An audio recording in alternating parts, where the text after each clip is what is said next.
સરકાર આ બધું જોવો, આ કોઈ પ્રસંગ નથી.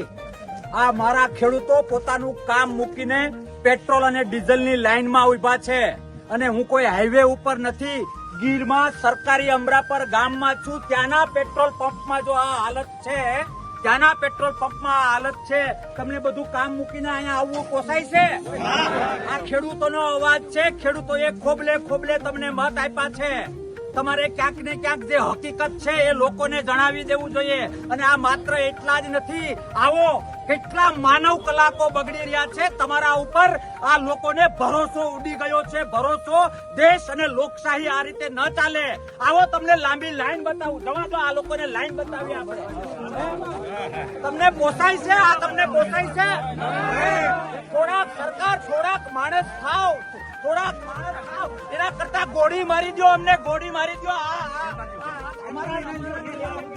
અમારા જે આ કેરબા છે ને, અમને માથામાં મારવાનું મન થાય છે. થોડાક માણસ થાવ. આખું ગુજરાત ધંધે લાગ્યું છે. હું રિપીટ કરું છું, રિપીટ. હું હાઈવે ઉપર નથી, જંગલના એરિયામાં સરકારી અમરાપુરમાં છું. ત્યાં પણ આ ડીઝલ માટે મેળો જામ્યો છે. મેળો. શરમ કરો, શરમ. ખોબે ખોબે તમને મત આપ્યા ત્યારે તમારો ગુલાલ ઉડ્યો છે. અને આજે તમને કોઈની આંખમાં જે લાગણી હોય, જે દર્દ હોય એ દેખાતું નથી. સરકાર, જો ન ફાવતું હોય તો ઘર ભેગું થઈ જવાય, બીજાને ચાન્સ અપાય. ખોટે ખોટા બીજા બાનાઓ આપીને આવી પોતાની મર્યાદાઓ સાચવવા માટે શા માટે અસત ઉભી કરો છો? આવો તમને લાઈન બતાવું. આવો લાઈન બતાવું. આ રીત છે. થોડીક દયા કરો ગામડાના લોકો માટે. થોડીક દયા કરો. ખેડૂતને ક્યાંક આમાં એનું કામ કરવું, એના બાળકો સાચવવા, એના માલઢોર સાચવવા કે લાઈનમાં ઉભવું. એક દિવસ ને આખી રાત લાઈનમાં ઉભવું પડે છે. હા કે ના? આ ખેડૂતોનો અવાજ છે. ક્યાંક ને ક્યાંક વિચારવાની જરૂર છે. લોકશાહી તૂટી રહી છે. લોકશાહી પ્રત્યે ગામડાના લોકોનો ભરોસો ઉડી રહ્યો છે. આવો તમને લાઈન બતાવું. લાઈન બતાવું. કયા બેઝ ઉપર તમે ધર્મની વાતો કરો છો? અરે લોકોને આધાર કાર્ડની લાઈન, કૂપનની લાઈન, બેંકની લાઈન, ગેસ સિલિન્ડરની લાઈન, લાઈન ને લાઈન. હવે કઈ ખાતાની લાઈન, માંડવીની લાઈન, ખાતરની લાઈન. અને અધૂરામાં પૂરું અમારા ટ્રેક્ટરોને તમે બ્રેક મરાવી છે. અમારા ખેતીના કામને તમે બ્રેક મરાવી છે. ડીઝલ અને પેટ્રોલમાં પણ લાઈન. ભાવ પણ વધારો છો અને આપતા પણ નથી. આના કરતા તો રાવણ સારો હોય. સરકાર, રાવણ સારો હોય. થોડું વિચારો. આવો તમને લાંબી લાઈન બતાવું.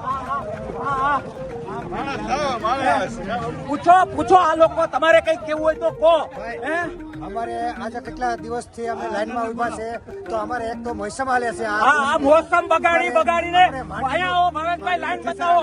આ મોસમ બગાડીને ખેડૂતો સળંગ લાઈન દેખાય છે. આખા રોડ ઉપર, આ જંગલનો અંદરનો રોડ છે. સળંગ લાઈન દેખાય છે.